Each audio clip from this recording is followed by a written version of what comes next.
మాస శుభావాసనంగా హైదరాబాద్ విచ్చేసిన శ్రీ విశ్వ విజ్ఞాన విద్య ఆచార్యులు పీఠాచార్యులైనటువంటి డాక్టర్ రమణేశ్వర సద్గురువర్యులకు నా సాష్టాంగ నమస్కారం. ఆశీర్లైన మహాభక్తులకు జ్ఞానులకు ఉన్నవారు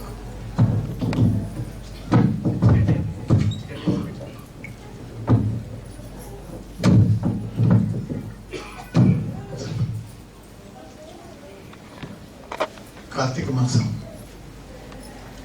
చాలా శుభమాసం. ఈ కార్తీక మాసంలో ప్రత్యేకత ఉంది. కార్తీక సోమవారం. ఈ కార్తీక మాసంలో 5 సోమవారాలు ఉన్నాయి.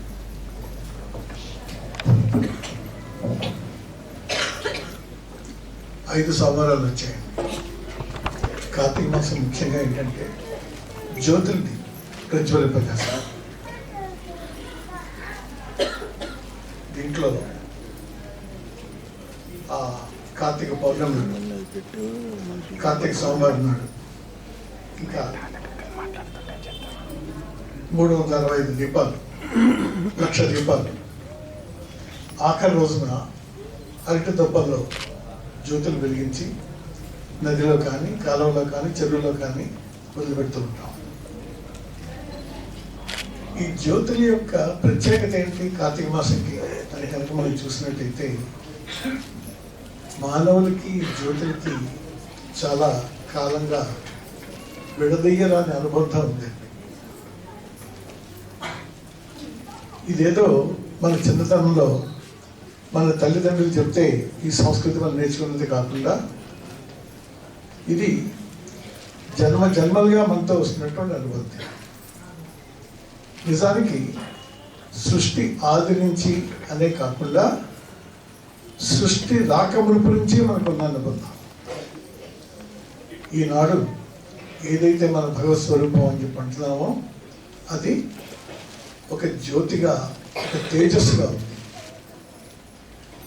అది నిర్గుణ పరబ్రహ్మ తేజస్సు అంటాం.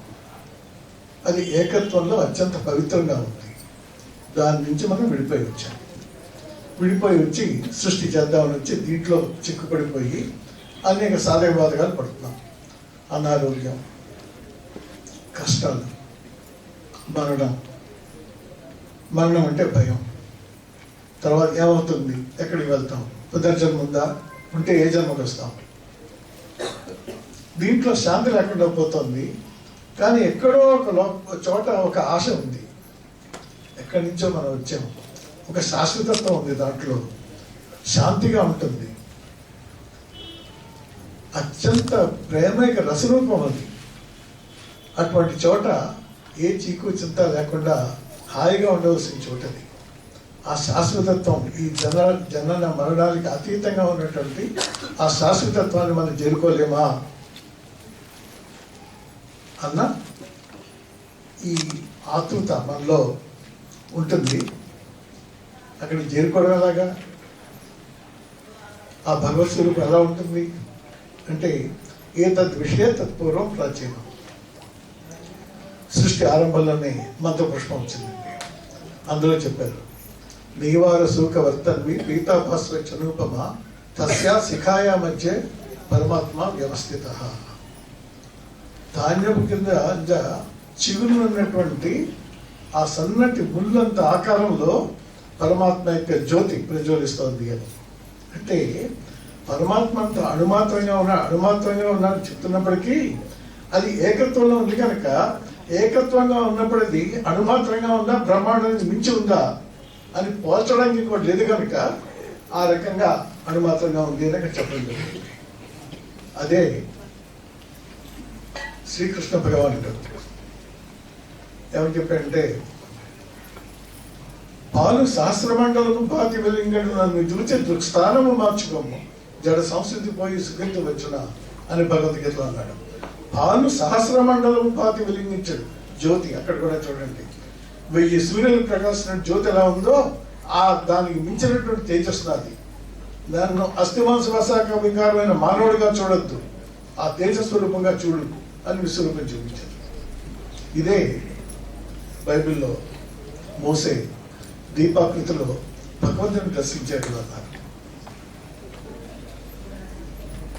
శ్రీ మహమ్మద్ ప్రవక్త వారు అది రాయిత రబ్బీ రబ్బీ అన్నారు. అంటే నేను తేజస్సున ఈశ్వరుని చూశాను. జాగ్రత్తగా గమనించండి, చాలా క్లిష్టమైనది అర్థం చేసుకుంటూ, నేను తేజస్సున ఈశ్వరుని చూశాను అంటే దాన్ని లోతుగా వెళ్ళాలన్నట్టయితే దృశ్యము, దృక్కు, ద్రష్ట మూడు ఒకటే చోట. అక్కడ చూసేది, చూస్తుంది, ఉన్నది ఏం లేదు, ఉన్నది ఒకటే. నేను తేజస్సున ఈశ్వరుని చూశానని చెప్పి ఆయన భగవద్ దర్శనం గురించి చెప్పారు ఆయన అన్నారు. ఇప్పుడు ఇన్ని రకాలుగా చెప్తున్నప్పుడు మనకి ఇప్పుడు కావాల్సింది ఏంటంటే ఆ శాశ్వతత్వాన్ని చేరుకోవడం. ఎలా చేరుకోగలం మనం ఆలోచించినట్టయితే అది ఎక్కడుంది? అది ఎవరికి కావాలి? శాశ్వతం మనకు కావాలి, నాకు కావాలి. నేను ఎక్కడున్నాను? ఈ ప్రపంచం మధ్యలో ఉన్నాను. ఐశ్వరత్వం ఎక్కడుంది అన్నట్టయితే పోతనగా చెప్పారు, లోకంబులు, లోకేశులు, లోకస్తులు, తెగనుతులు అలోకంలోకి పెంచి ఇక్కడికి కావాలా ఇవ్వండి కక్కులు. లోకాలన్నీ దాటిన తర్వాత ఇన్ని లోకాలు దాటుకుని వెళ్ళి ఆ తర్వాత శూన్యం దాటుకుని ఆ తర్వాత ఉన్నటువంటి చోట ఆ ఏకత్వం అనేది తేజస్సుంది అని. అంత దూరంలో ఉందే మనం ఇక్కడ ఉందామే. ఇక్కడి నుంచి అక్కడికి ప్రయాణించేసి వెళ్ళగలమా? మనమైనా అక్కడికి వెళ్ళాలి, ఆ జ్యోతిర్లింగం దగ్గరికి రావాలి. ఇది ఎలా సాధ్యం? అదిగా కదా ఎంత టైం పడుతుంది? మనకు ఉన్నటువంటి 100 సంవత్సరాల వయస్సు. దీంట్లో తెలియక వృధా అయిపోతుంది. అది మిగిలిన కాలంలో, అంత్యకాలంలో మనకి ఆతృత వస్తుంది ఎక్కడికి చేరుకోవాలి అని. అప్పుడు ఇది సాధ్యమా? ఏ రకంగా ఇది సాధ్యమా అని చెప్పి అనుకున్నట్టయితే దీనికి ఏమని చెప్తున్నారంటే దీనికి తావు ఉంది అని చెప్పి చెప్తున్నారు. ఎలాగా? ఈ సభ ఏమంటుందంటే ఎట్టి అగచాటులు లేని ఎట్టి పదము, ఎట్టి పొరపాటులు లేని ఎట్టి దారి, ఆత్మ ఈశ్వరుని వీక్షించినట్టి తోవ ఈ మహాజ్ఞాన సభను అభ్యసింపగలరు. ఎంతకాలం తపస్సు చేయాలి? మహర్షులు వాళ్ళు 1000 సంవత్సరాల గురించి తపస్సు చేశారు సాధించడానికి. ఏమని చెప్తున్నారంటే జస్వత్ బ్రహ్మ విచారణే క్షణమని, ఒక్క క్షణంలో ఈశ్వరుని తెలుసుకోవచ్చు అన్నారు. ఈ పేట ఏమని చెప్తుందంటే దీనికి ఇన్ని నాళ్ళు అవునని లెక్కలేదు, హృదయం పవిత్రత చెందినని సోపానము లెక్కినట్లు భగవంతుడు లొక్కబెట్టున్నాను. ఏమక్కర్లేదండి, నీ హృదయం పవిత్రంగా ఉంటే చాలు. పవిత్రత, ఈ పవిత్రత ఎక్కడి నుంచి వస్తుంది మనకి? ఈ పీఠంలో నుండి, ఇక్కడి నుంచి నిర్గుణ పరబ్రహ్మ స్వరూపం వరకు. నేను ఇక్కడ ఉన్నాను, నిర్గుణ పరబ్రహ్మ స్వరూపం ఎక్కడో అందనంత దూరంలో ఉంది. ఈ రెండింటికి మధ్య బుల్లెట్ ట్రైనే కాదండి, సూపర్ సోనిక్ జెట్ లైనర్ వేసింది. ఫస్ట్ క్లాస్లో ప్రయాణం చేసి వెళ్ళచ్చు, ఏ రకమైన ఇబ్బంది లేదు. కానీ దాంట్లో ప్రవేశించినట్టయితే అక్కడ తీసుకెళ్లే బాధ్యత దాన్ని. కానీ దాని ప్రవేశానికి ఒక అర్హత ఉండాలి, ఒక టికెట్ ఉండాలి కదా, టికెట్ కొనుక్కుంటాం కదా. అదేవిధంగా ఇక్కడి నుంచి అక్కడ చేర్చేటటువంటి ఆ సూపర్ సోనిక్ విమానం ఏదైతే ఉందో, లగ్జరీ ఎయిర్లైనర్ బుల్లెట్ ట్రైన్ ఏదైతే ఉందో, దాంట్లో ప్రవేశానికి ఏంటి అంటే విశ్వాసం, భక్తి, ఆరాధనాపూర్వకమైన అంకిత భావం, నిస్వార్థ తపస్సు, నిష్కామ తపస్సు. ఇది దాంట్లో వెళ్ళడానికి అర్హత.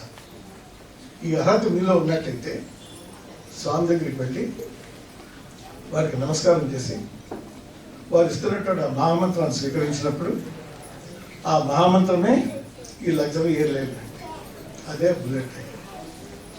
అందులో వెళ్ళడానికి అర్హత, వారి మీద విశ్వాసము, గురి. ఇది మీ దగ్గర ఉన్నప్పుడు మీరు దాంట్లోకి వెళ్ళినట్టయితే ఆశీర్వాదం ఆయన చేసినప్పుడు ఉపదేశ సమయంలోనే మనకి ముక్తుంది అని తెలిసిపోతుంది. ఆ మహాభక్తురాలు జ్ఞాని సీతామహర్షి గారు చెప్పారు,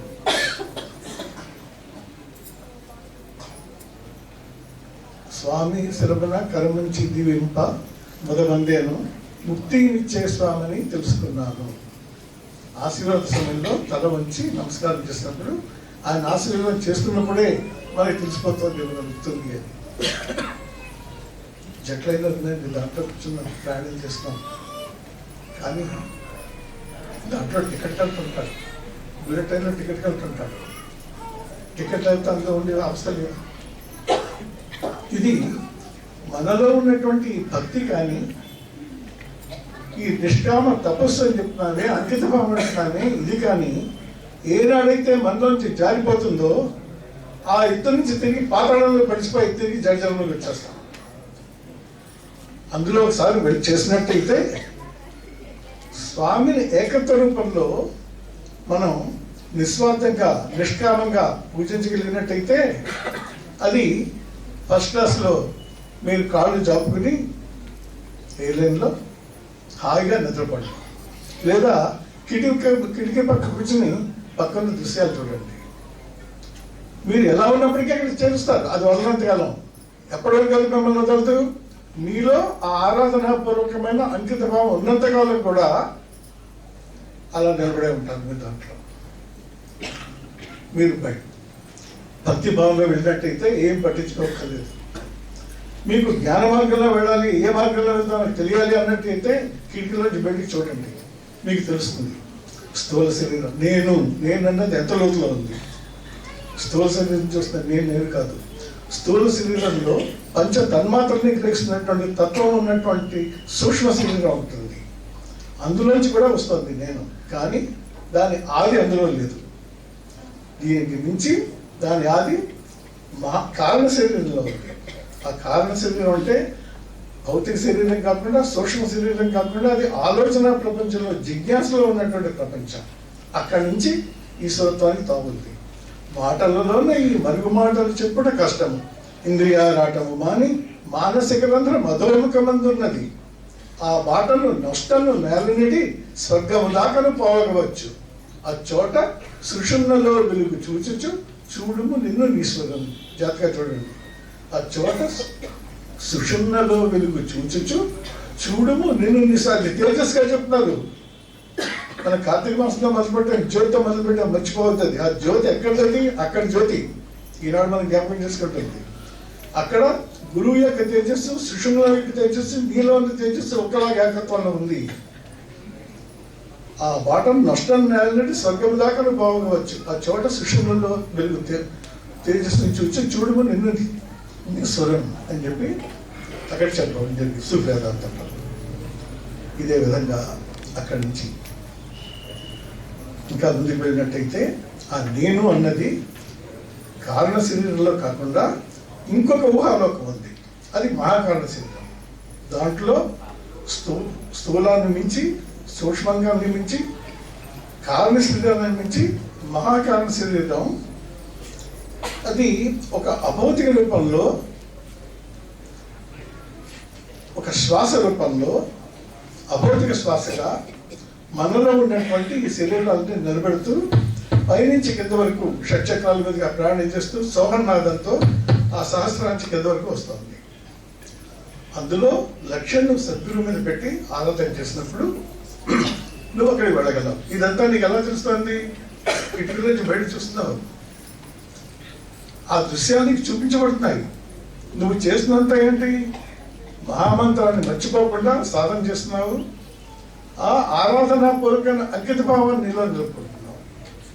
ఇది ఉన్నప్పుడు చిగురికి అక్కడికి వెళ్ళి నువ్వు భగవంతుడు ఎక్కడున్నాడు అని ఆ విమానం దిగి చూద్దాం అనుకుంటే అక్కడ విమానం లేదు. ఆ విమానమే తేజస్సు, ఆ విమానమే సద్గురు, మహామంత్రమే సద్గురు. మహామంత్రమే సద్గురు ఎందుకు అయ్యారు? జ్ఞాపకం ఉంచుకోండి. ఆదిలో ఉన్నది ఒకే ఒక తేజస్సు, ద్వైతీభావం లేదు. దాంట్లో నేనున్న ధ్వని లేదు, నేనున్న ప్రజ్ఞ ఉంది. ధ్వని ఉంటే రెండో అవుతుంది, అది ద్వైతీభావం అవుతుంది. అందుకని సద్గురు ఎవరు?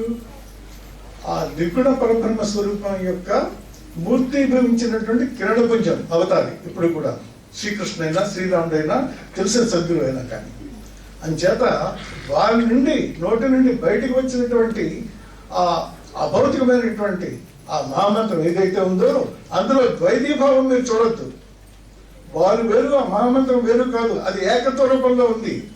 మీ కళ్ళకు కట్టుకున్నటువంటి భ్రాంతి అన్నటువంటి ఆ గుడ్డ తీసేసి చూసినట్టయితే ఆ మహామంత్రం వేరు కాదు, స్వామి వేరు కాదు.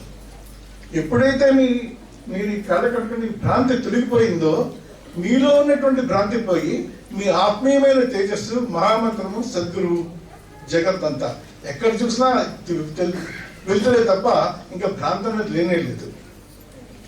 అది జీవన్ముక్తి. ఈ రకంగా మనం చేసిన ప్రయాణంలో సద్గురు స్వరూపంగా మనం మారి కాలాంతంలో మన ఆయుష్ అంతంలో మన నిర్గుణ పరబ్రహ్మ స్వరూపంగా మారుతున్నాం కనుక స్వామి మనకి ఆ నిర్గుణ పరబ్రహ్మ మనకి ఆ భక్తిని, ఆ విశ్వాసాన్ని, ఆరాధనాపూర్వకమైన అంకిత భావాన్ని మనలో నిలిపి అక్కడికి మనకి చేర్చి మనని ఆ జీవన్ముక్తులుగా చేయమని ప్రార్థిస్తూ నేను సెలవు తీసుకుంటాను.